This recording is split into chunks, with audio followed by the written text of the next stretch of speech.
Alors, avoir un site web, c'est une excellente première étape, mais la vraie question c'est, est-ce qu'il fonctionne vraiment? Est-ce qu'il atteint ses objectifs? Aujourd'hui, on va décortiquer l'outil qui permet de passer du doute à la certitude. Allez, c'est parti. C'est la grande question, n'est-ce pas?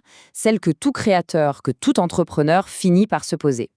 On met tellement d'énergie à construire une belle vitrine en ligne, mais est-ce que les gens la voient? Est-ce que ça mène quelque part?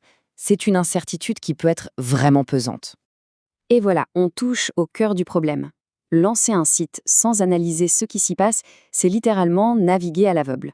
On espère aller dans la bonne direction, bien sûr, mais en réalité, on n'a aucune idée de la route, des obstacles, ou même si la destination est la bonne. On parle ici de ce fameux angle mort. Vous savez, tout ce qu'on ne voit pas. C'est l'immense fossé entre le travail qu'on fournit et les résultats qu'on obtient réellement. C'est précisément cette zone d'ombre qu'on va éclairer ensemble. Ces questions, elles sont absolument fondamentales. Sans les réponses, on est obligé de fonctionner à l'instinct. On publie du contenu, on lance des campagnes, mais on ne sait jamais vraiment si ça parle à notre public, si on investit notre temps et notre argent au bon endroit. Mais heureusement, il existe un outil pour passer de cette incertitude à la clarté, un véritable instrument de navigation pour le monde digital. Il est temps de découvrir cette fameuse boussole. Alors cet outil, c'est Google Analytics. C'est un service gratuit proposé par Google qui est incroyablement puissant. Son but, donner une vision super détaillée de toute l'activité sur un site. En gros, fini les suppositions, on passe aux faits concrets. Ce n'est pas juste un logo, c'est vraiment la promesse d'accéder à la connaissance. C'est la capacité de transformer un simple flux de visiteurs en données claires, en informations qui vont pouvoir guider chaque décision.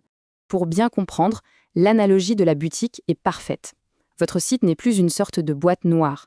D'un coup, on peut voir quels rayons sont les plus populaires, à quel endroit les clients hésitent et même par quelle porte ils sont entrés. C'est juste essentiel pour améliorer leur expérience. Ok, maintenant qu'on a vu ce que c'est, voyons pourquoi c'est si important. Parce que comprendre ces données, c'est vraiment détenir le pouvoir d'améliorer, de corriger le tir et finalement de réussir.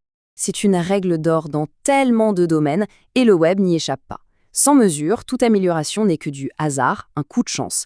Les données, elles, donnent un point de départ, une référence solide pour évaluer l'impact de chaque changement. Premièrement, on découvre le qui. On peut enfin mettre un visage, ou du moins un profil, sur les visiteurs. Viennent-ils de la même ville ou de l'autre bout du monde? Sont-ils sur leur téléphone dans les transports ou sur un ordinateur au bureau? Chaque information comme ça est un indice précieux pour mieux communiquer. Deuxièmement, on a le comment. Savoir d'où viennent les visiteurs, c'est un peu comme découvrir les chemins les plus populaires qui mènent à notre boutique. Et ça change tout, parce que ça permet de savoir où concentrer ses efforts. Est-ce que la stratégie sur les réseaux sociaux fonctionne? Le référencement sur Google est-il efficace? Les réponses sont là. Et enfin, le quoi. Et là, on est vraiment au cœur de l'analyse. Qu'est-ce que les gens font une fois arrivés sur le site? Quel contenu les captive vraiment? Et à l'inverse, à quel moment exact est-ce qu'ils partent? Comprendre ça, c'est la clé pour optimiser tout le parcours utilisateur. Le processus est finalement assez simple, mais terriblement puissant. On part de données brutes, on les transforme en idées claires, et ces idées mènent directement à de meilleurs résultats, que ce soit plus de ventes, plus d'inscriptions ou simplement plus d'engagement.